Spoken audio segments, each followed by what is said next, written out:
Hi viewers, gold குரு channel மூலம் உங்களை மீண்டும் சந்திப்பதில் மிக்க மகிழ்ச்சி. தங்கமான கேள்விகள் நிறைய வாசகர்கள் கேட்டுக்கிட்டே இருக்காங்க. வியூவர்ஸ் எல்லாருமே ஃபோன் பண்ணியும் பேசுனாங்க. அவங்களுடைய முக்கியமான கேள்விகள் இப்போ பார்க்கலாமே. நம்ம வடபழனி எஸ்ஆர் ஜுவல்லரி இப்போது வளசரவாக்கத்தில் புதிய கிளை உருவாகி இருக்குது. அதுக்கு salesman, sales woman, cashier, housekeeping, watchman, driver எல்லாரும் தேவைப்படுறாங்க. அதுக்கு கல்வி தகுதின்னு பார்த்தீங்கன்னா 10வது பாஸ் பண்ணியிருந்தாலே போதுங்க. கண்டிப்பாக இதை உங்களுக்கு தெரிஞ்சவங்களுக்கு ஃபார்வேர்ட் பண்ணுங்கள். ஏன்னா அவங்களும் பயன்பெறட்டுமே.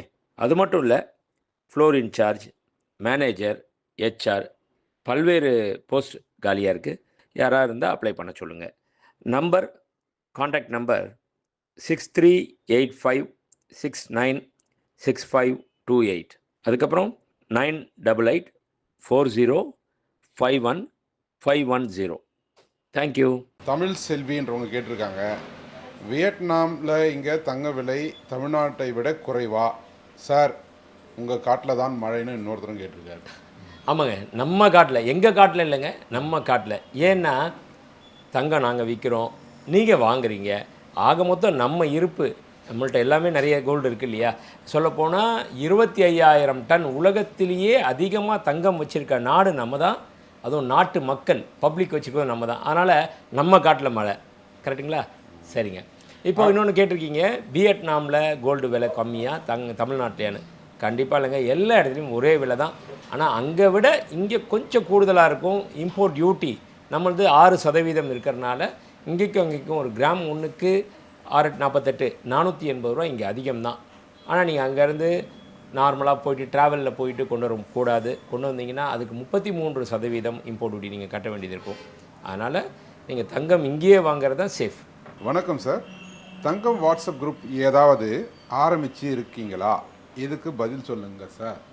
இல்லைங்க, இதை ஆரம்பிக்கணும் அப்படின்ற ஒரு ஐடியா இருக்குது. கண்டிப்பாக ஆரம்பிக்கிறோம். அப்படி ஆரம்பிக்கிறப்போ மணிகண்டன் உங்களையும் அதில் ஆட் பண்ணிடுவேன். டிவோஷனல் என்ற ஒரு கேள்வி, கோல்டை மட்டும் வச்சு என்ன பண்ணுறது? காரு, வீடு, லேண்டு, பைக்கு இதெல்லாம் எப்போ சார் வாங்குறது?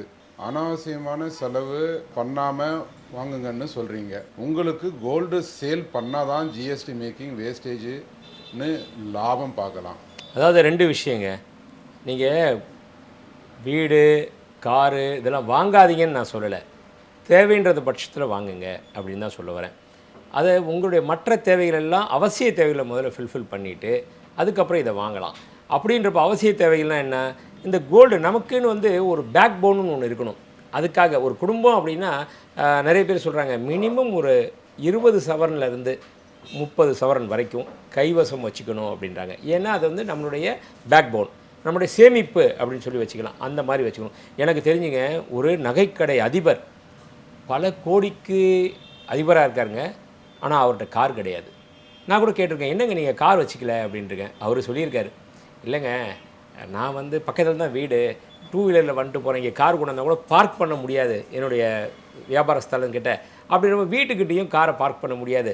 வேணும்னா ஓலா, ஊபர் இந்த மாதிரி இருக்குது, நான் எப்போ வேணுமோ அதில் எடுத்துக்க போகிறேன், ரெண்டல் கார் எடுத்துக்க போகிறேன், எதுக்கு அனாவசியமா அப்படின்னு. அதாவது பல கோடி அதிபருங்க அவர்.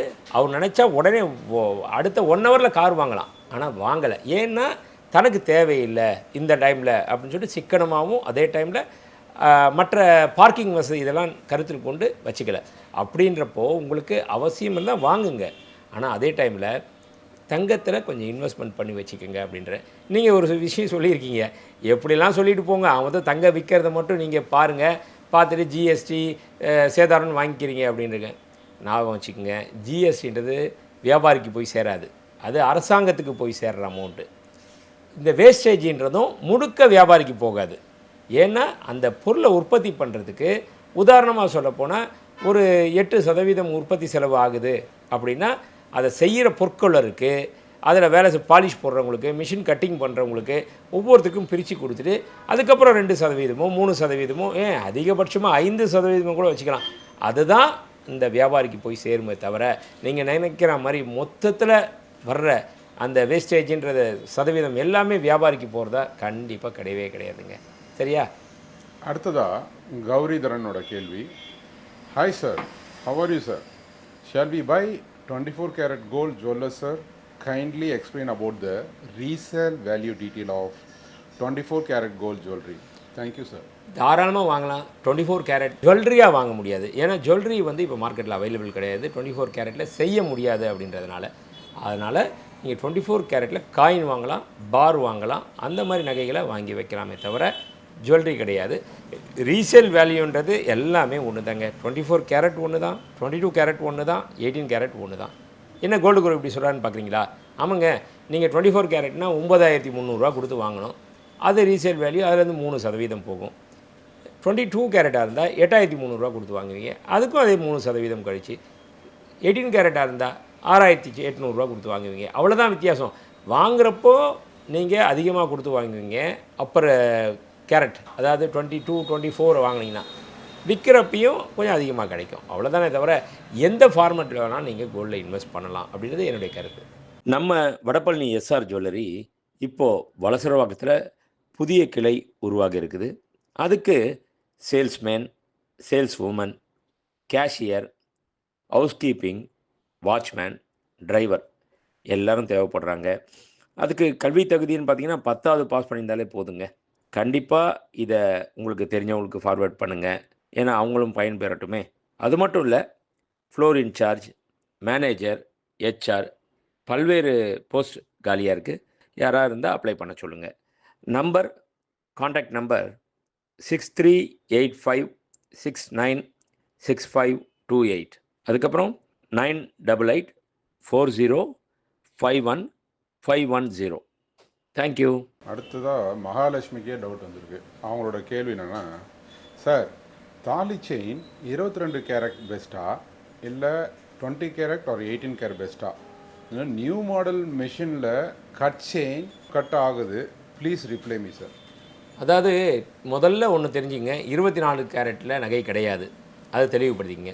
அப்புறம் 22, 20, 18 எல்லாமே இருக்குது. நம்ம எடுக்கக்கூடிய டிசைனை பொறுத்து இருக்குது. இன்றைக்கி எல்லாமே லேட்டஸ்ட் டிசைன் வந்துருச்சு. அதனால் 22 கேரட்லேயே நீங்கள் உங்களுடைய இன்வெஸ்ட்மெண்ட் அப்படின்னா 22 கேரட்லேயே நீங்கள் இன்வெஸ்ட் பண்ணலாம். என்ன ரீசன் அப்படின்னா 22 கேரட்டு தான் வந்து ஸ்டாண்டர்டைஸ். அதாவது நம்ம சவுத் இந்தியன் ஜுவல்லரியை பொறுத்த வரைக்கும் எல்லாருக்குமே அனைவருமே பார்க்குறது அந்த எல்லோ கலரையும் அந்த ரேட் வர்றதை கூட பாருங்களேன். டிவியில் கூட வர்ற ரேட்டு எதை பேஸ் பண்ணி வருது?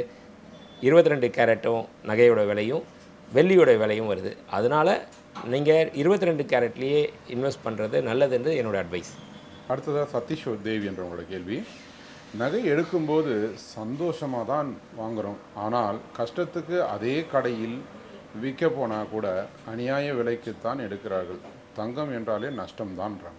தங்கம் என்றாலே நஷ்டம்தான் அப்படின்னா யாராவது வந்து திரும்ப திரும்ப தங்கத்தை வாங்குவாங்களா? யோசிச்சு பாருங்கள்.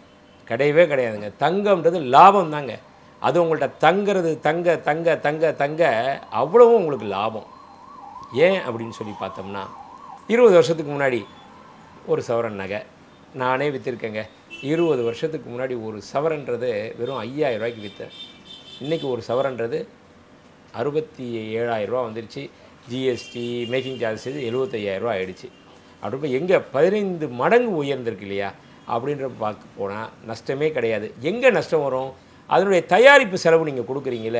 ஆமாங்க, நீங்கள் வந்து எனக்கு வந்து துணியாக வாங்கினேன்னா விலை ஜாஸ்தி, அதனால் நான் பருத்தியாகவே போய் தோட்டத்தில் பறிச்சிக்கிறேன்னு சொல்ல முடியுமா? பருத்தியில் இருந்து தான், அதாவது அந்த காட்டன் அதில் தான் பஞ்சு வருது, பஞ்சிலேருந்து நூல் வருது, நூல்லேருந்து சட்டையாக துணியாக நெய்து உங்களுக்கு வருது. எனக்கு இதை விட அங்கே போனேன்னா ஒரு கிலோ துணியாக வச்சு வாங்கினேன்னா 500 ரூபா ஒரு கிலோ, பஞ்சாக வாங்கினேன்னா ஒரு கிலோ ஒரு 50 ரூபாய்க்கு கிடைக்குதுன்னா அது மாதிரி தான் நீங்கள் கேட்குறது. தங்கமாக உங்களுக்கு வேணுமா? வெறும் பிளைன் தங்கமாக கூட வாங்கிக்கலாம். அதுக்கு கூலி சேதாரம் எதுவுமே கிடையாது. டை சார்ஜ் மட்டும் இந்த மாதிரி தான் வரும். ஆபரணமாக நீங்கள் வாங்கினீங்கன்னா அதற்குன்னு ஒரு மேக்கிங் சார்ஜ் கொடுக்கணும்ல. அதுக்காக பொற்கொள்ளர் இருப்பாங்க, அவங்க செய்யணும். இதை வந்து சந்தைப்படுத்துறதுக்கு ஒருத்தர் வியாபாரி வருவார், அதை செய்து எடுத்துகிட்டு வந்து அதுக்கு இன்வெஸ்ட்மெண்ட் போடுறாருல. இன்றைக்கி பேங்க் இன்ட்ரெஸ்ட்டே இன்றைக்கி நார்மலாக பார்த்தீங்கன்னா 7-8% கொடுக்குறாங்க.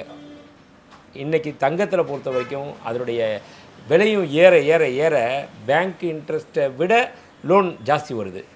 அதெல்லாம் இந்த கோல்டு லோன் வர்றது பார்த்திங்கன்னா இது மினிமம் வச்சா கூட 12-15% ஆகிடுது. அப்படின்றப்போ 1.5% வட்டி, அதையும் மீறி தான் இவங்க லாபம் நடத்தணும். அதனால் தங்கத்தில் நீங்கள் லாங் டேர்முக்கு பாருங்கள், கண்டிப்பாக லாபம் இருக்கும். ஷார்ட் டேர்முக்கு மட்டும் பார்க்காதீங்க. குறிப்பிட்ட ஒருத்தட்டையே தங்கம் வாங்குங்கன்னு நான் சொல்லவும் மாட்டேன். அது எங்கே வேணால் வாங்கலாங்க, எங்கே வேணால் விற்கலாங்க தங்கத்தை பொறுத்தவரைக்கும். அந்த ஒரு மறுமதிப்பு இருக்கிறதுனால தான் தங்கத்தினுடைய மவுஸ் இன்னும் கூடிக்கிட்டே இருக்குது. நம்ம சேனலை லைக் பண்ணுங்கள், கமெண்ட் பண்ணுங்கள், ஷேர் பண்ணுங்கள், சப்ஸ்கிரைப் பண்ணுங்கள். மறக்காமல் பெல் பட்டனை ப்ரெஸ் பண்ணுங்கள். என்றும் இணைந்திருங்கள் கோல்டு குருவுடன்.